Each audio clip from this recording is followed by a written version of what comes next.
Ya. Oke, tadi sudah diminta untuk mencari perbedaan antara assessment dan juga testing. Oke, silahkan. Sekarang kalian sampaikan apa yang kalian dapatkan dan juga contohnya sesuai dengan pemahaman kalian. Siapa mau duluan? Silahkan. Saya, Sir. Boleh, silahkan. Siska. Kalau asesmen itu yaitu proses untuk memperoleh informasi mengenai kondisi atau hasil belajar dari siswa. Jadi ya memberikan informasi kondisi hasil belajar dari siswa. Contohnya yaitu memberikan nilai atau memberikan deskripsi mengenai hasil belajar siswa. Itu contohnya. Nah, kalau testing ini adalah mengukur perilaku keterampilan sebagai hasil belajar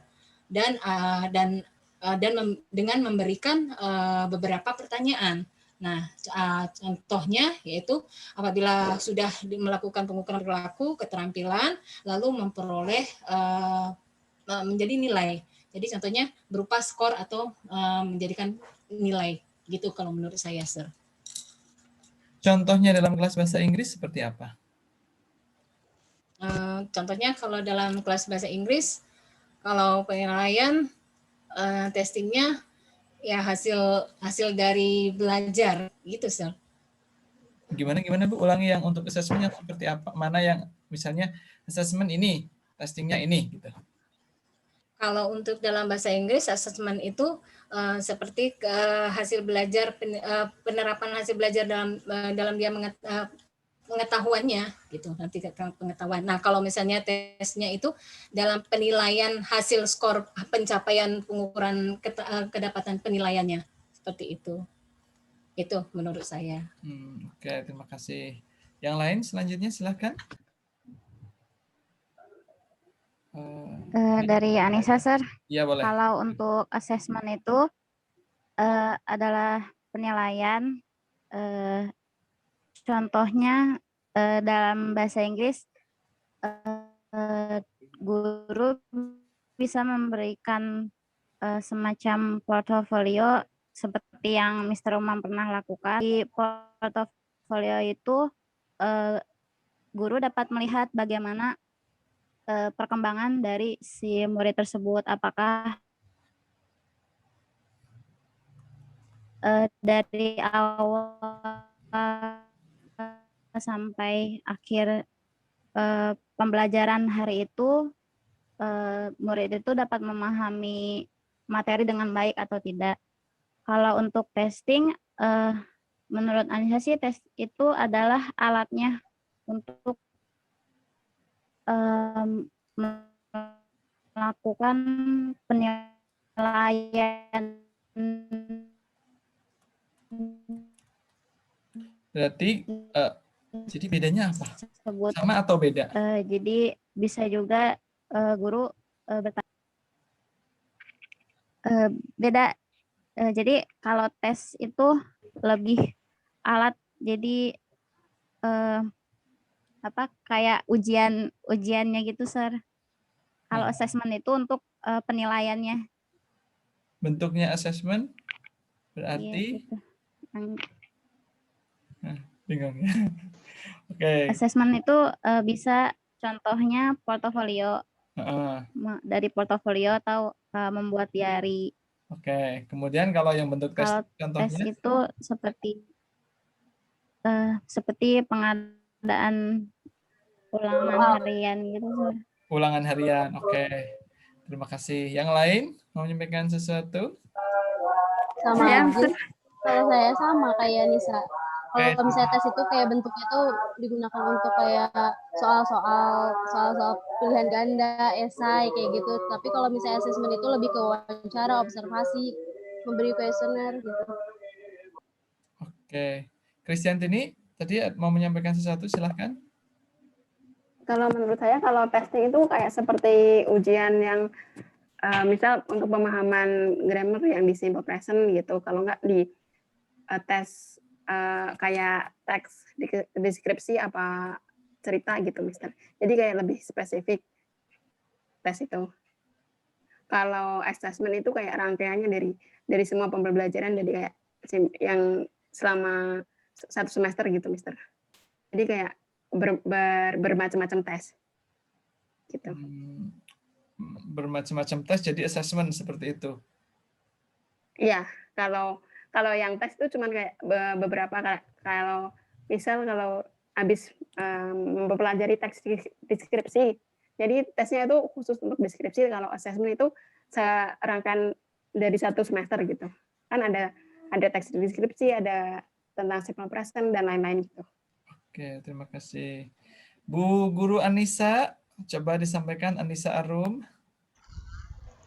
Oke. Kalau tes itu sebuah penilaian untuk mengukur sampai mana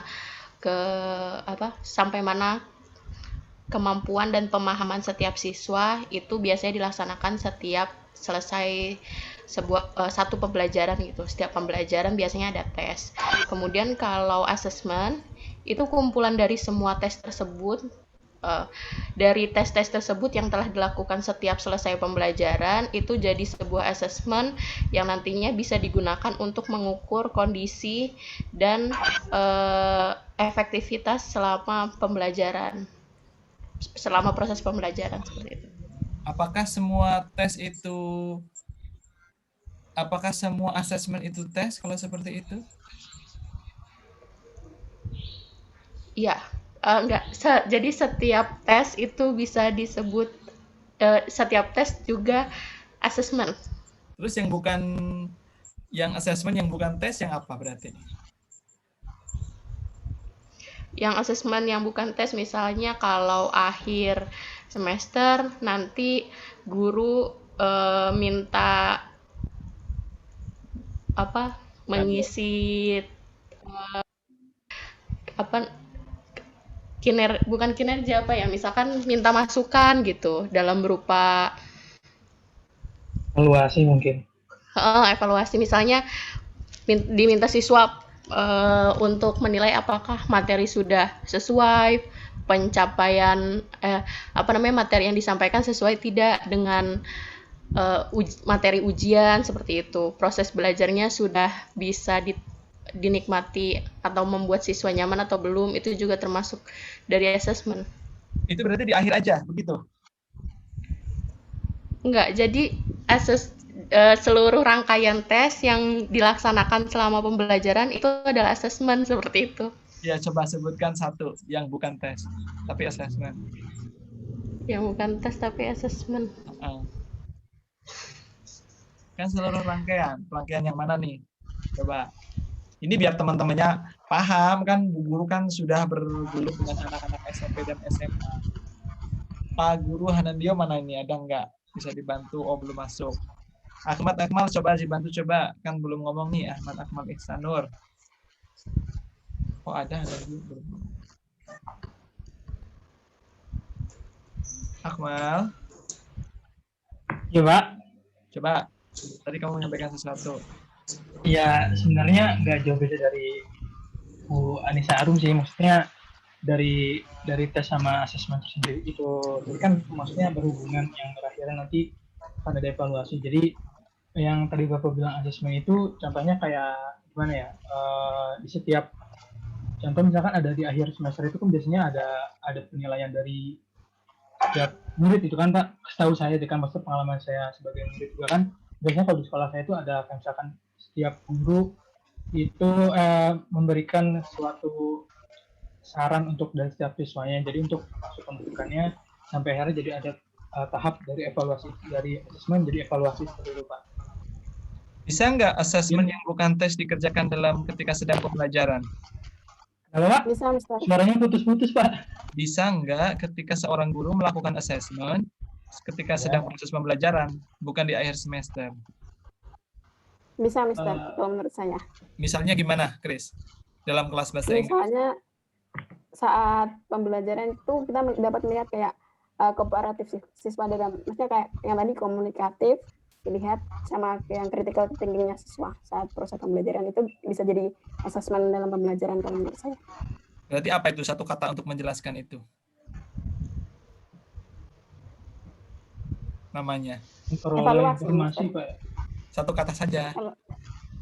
Evaluasi apa, Mister? Hah? Kalau itu apa ya? Observasi. Observasi. Observasi. Nah, Ya, observasi. aduh, gimana ini Sulit semester ya. 6 loh. Oke, jadi gitu ya. Nah, apa Pak. yang saya tanyakan tadi itu adalah salah satu bentuk assessment. Jadi assessment itu, nih, kalian tahu ini enggak? Ini orang ini. Tahu ya? Ini orang yang sangat ahli di dalam bidang pendidikan bahasa Inggris. Jack Richards. Nah, kalau belum kenal, sungguh terlalu. Nah, ini ada ISL, bla bla bla banyak. Nah, ini di sini ada dibedain. Tes itu adalah bentuk dari assessment. Jadi tes itu adalah bagian dari assessment seperti yang sudah kalian sampaikan tadi. Kemudian itu prosedur digunakan untuk mengukur learners learning. Jadi hasil belajarnya at a specific point in time setelah dikasih pembelajaran dan melibatkan pengumpulan informasi dalam bentuk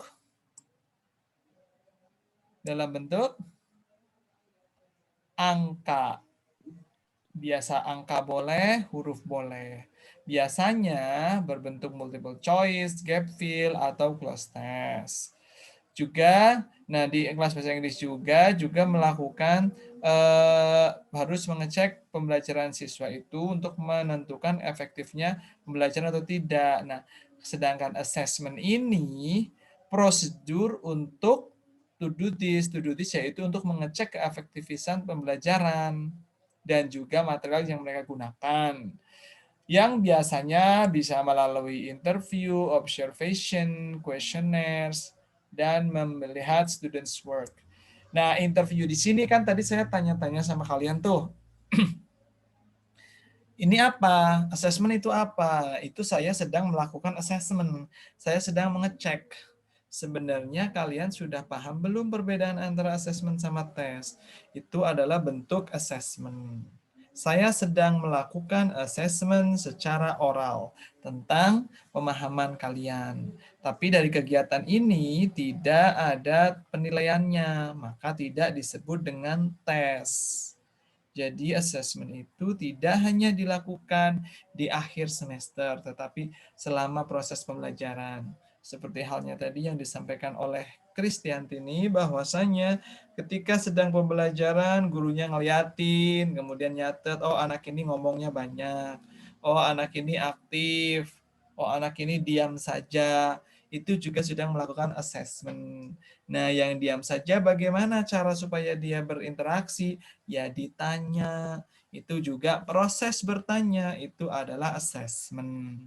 Walaupun tidak diberikan nilai. Cuman untuk proses pelaporan, maka ada yang namanya tes. Tes ini salah satunya kegiatan dalam misalnya ulangan harian, ulangan mingguan, kemudian UTS, UAS, tugas, itu bisa disebut dengan tes.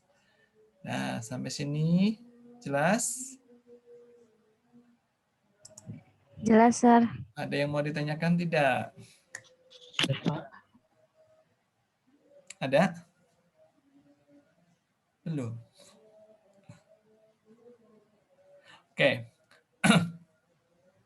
Kemudian, kalau tidak ada yang ditanyakan, kan kalian sudah tahu perbedaan assessment dan juga test. Jadi, ketika kita kembali lagi ke pengalaman kalian tadi, misalnya Fani, yang ditanya yang itu-itu aja. Giliran saya nanya, saya dimarahin. Nah, itu berarti dia belum bisa melakukan assessment. Karena di dalam assessment literacy itu tidak hanya membuat soal, tapi juga cara mengaturnya, menyampaikannya, mendokumentasikannya, dan lain sebagainya. Nah, itu semua harus sesuai dengan undang-undang. Seperti itu. Oke. Nah, oleh karena itu, di sini ini kalian bisa banyak sekali mendapatkan sumber penelitian. Nah, kemarin itu kan di kelas ini siapa saja yang ikut PKM? Kristiantini, ya, Tiwi, Anissa. Terus Lina jadi bikin nggak, Lina? Lina jadi, Fani jadi. Lina jadi, Fani juga. Terus? Iya. Udah. Kalau Fani ada revisi lagi, tapi udah hampir beres. Fani suaranya kecil banget, kalau ngomong dideketin coba ke mikrofonnya. Oh, ya kalau Fani tinggal daftar pustaka sama ada revisi sedikit lagi buat tambahan informasi. Nah, jadi gini, kalian kan sudah melakukan PKM nih.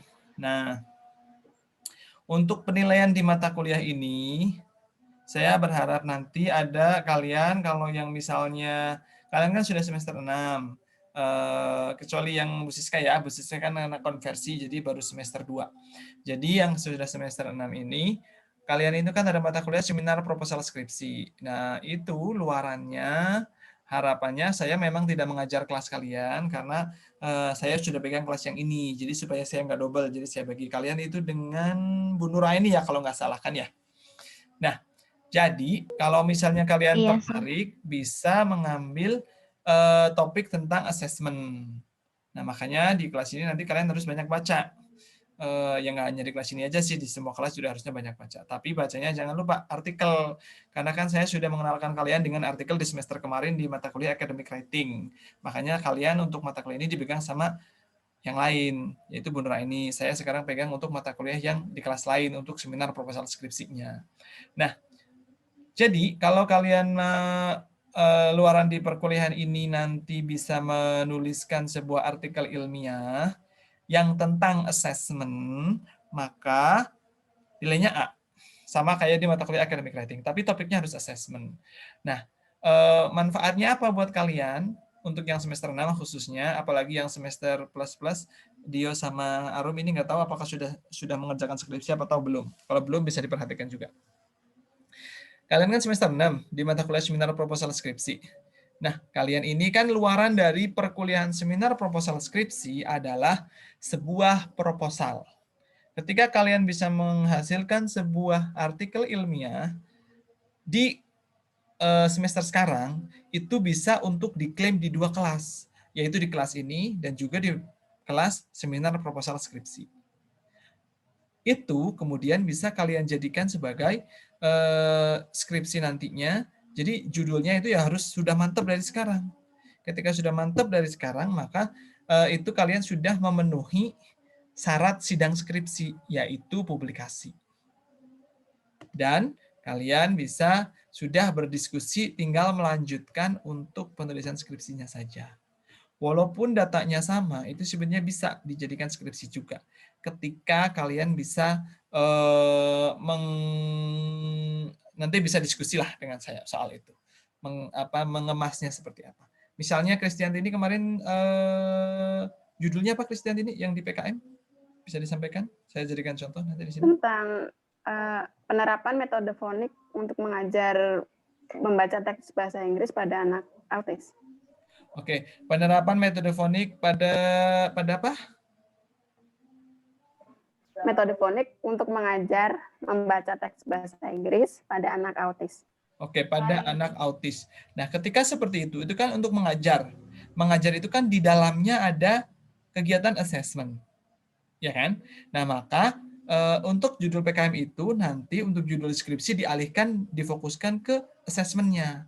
Jadi misalnya contohnya ya, assessing autis students reading comprehension melalui fonik. Itu bisa seperti itu. Jadi tinggal diituin aja, disesuaikan saja. Nah, itu nanti bisa diskusi kalau kalian ada di kelas ini. Kalau topiknya tentang assessment, jadi kalau misalnya Christian ini kan tentang pengajaran, misalnya nanti diskusi dengan siapa, misalnya saya mau jadikan ini sebagai sumber skripsi dengan diarah fokuskan ke assessment, supaya dapat mata kuliah ini juga dapat, otomatis di mata kuliah seminar proposal skripsi juga dapat, maka itu pun bisa. Seperti itu. Bisa dipahami Mister, ya? kalau diganti, boleh nggak Mister? Misalnya kan saya sekarang lagi ngajarin untuk reading comprehension-nya, tapi dengan metode kayak menggambar gitu. Jadi berkalimat digambar untuk anaknya biar lebih paham gitu. Jadi assessment-nya kayak dengan teknik menggambar gitu. Teknik menggambar. Bisa. Nah, bisa. Nah, menggambar itu berarti kan project.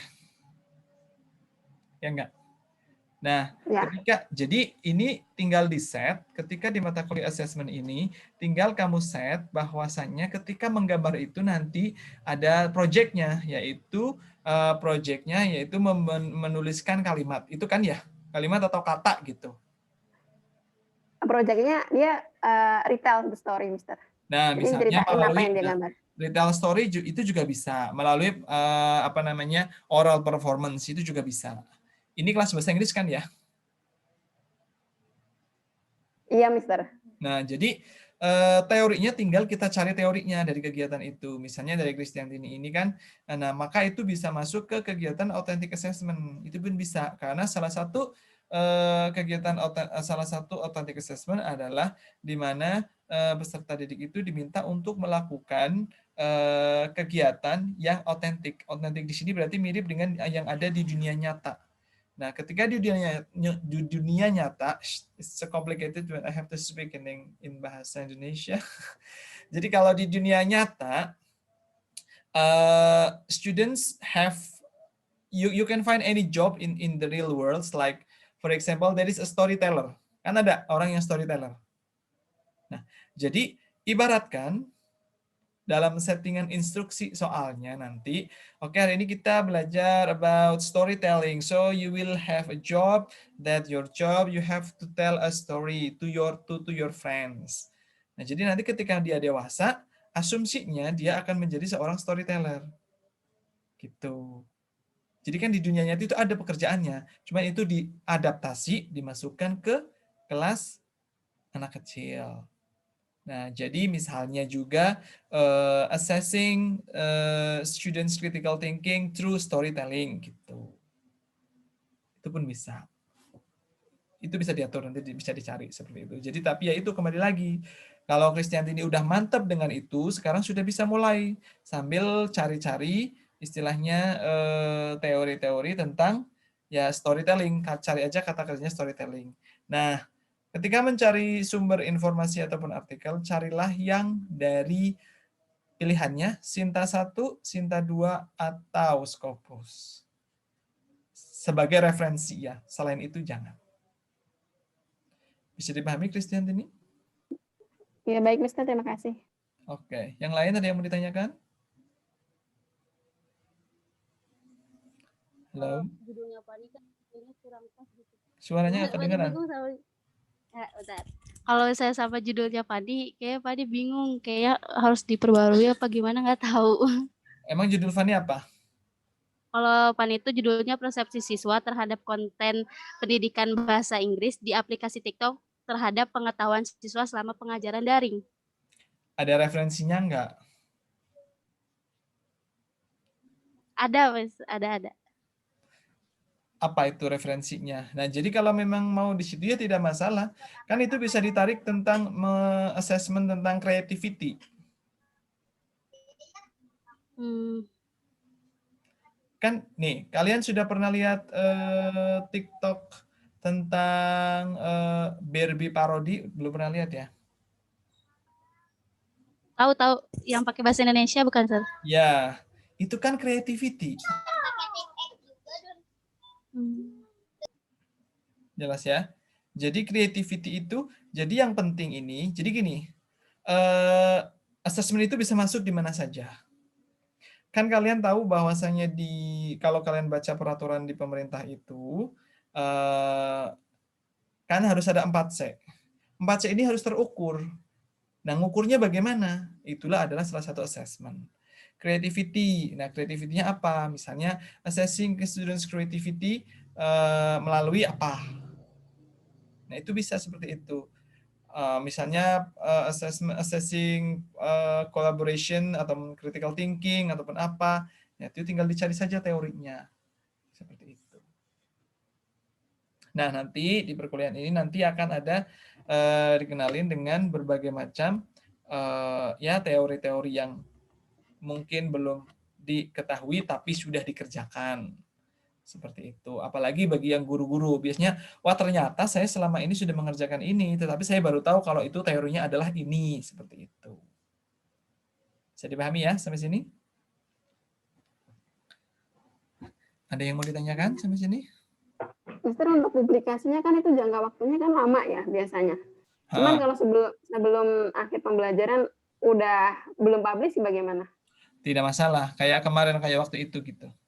Kan nanti bisa dicari untuk kira-kira di mana untuk publikasinya, dicari yang bisa cepat gitu.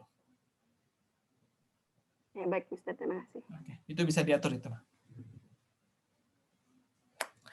Nah, keuntungan kalian ketika kalian publikasi adalah satu, syarat terpenuhi, yang kedua, kalian itu pasti dibantuin sama dosennya dalam mencari ide, memahami ide, penulisan dicek seperti itu. Jadi kalian tidak kerja sendirian seperti itu. Karena tugas dosen itu adalah meng-guide mahasiswa. Seperti itu. Oke, ada yang mau ditanyakan lagi? Yang lain? Jadi saran saya, kalian sudah kuliah, sudah bayar, mahal, jadi ya sebisa mungkin, semaksimal mungkin. Seperti itu. Ada yang ditanyakan lagi tidak? Yang cowok-cowok ini anteng-anteng? Gimana ini kabarnya? Barhan, masih di situ Barhan? Ya Pak. Ada Pak.